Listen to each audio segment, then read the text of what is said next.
انتہائی افسوسناک ہیں، اس کی جتنی بھی مذمت کی جائے کم ہے، اور دہشت گردوں کا پہلے بھی جو ہے یہی ارادہ تھا کہ خیبر پختونخوا کا پاکستان کا امن خراب کیا جائے، اور ابھی بھی وہی ارادہ ہے، اس سے ادھر ادھر کچھ ہے ہی نہیں۔ تو انشاءاللہ تعالی جو ہمارا امن خراب کریں گے، جو پاکستان کا امن خراب کریں گے، وہ ہمارے اور پاکستان کے دشمن ہیں، اور ہم کسی کو ایسا نہیں ہونے دیں گے۔ اور یہاں پر جو ہمارے شہداء ہیں، اللہ تعالیٰ ان کے درجات بلند فرمائے، جو ہمارے زخمی ہیں اللہ تعالیٰ ان کو جلد صحت یاب فرمائے، اور انشاءاللہ تعالیٰ یہ ہمارے ارادے اور ہمارے حوصلے پست نہیں کر سکتے، ہم انشاءاللہ تعالیٰ ان کا مقابلہ کرتے رہیں گے۔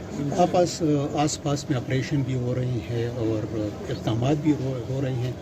آپ کا سیکیورٹی فورسز کے ساتھ، میرا مطلب یہ کور کمانڈر کے ساتھ، ان لوگوں کے ساتھ کچھ سیکیورٹی ایشوز پہ بات چیت ابھی تک ہوئی ہے کہ نہیں؟ دیکھیں جی، میں نے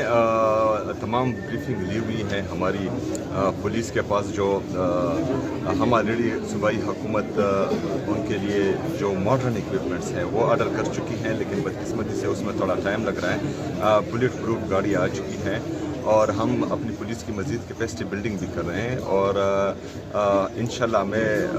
اپنی پولیس کو جتنا چاہتا ہوں وہ ہر قسم کے افراد کے لیے تیار ہیں اور اس کا مقابلہ کر سکتے ہیں، اور انشاءاللہ تعالیٰ وہ اس دہشت گردی کا خاتمہ کریں گے۔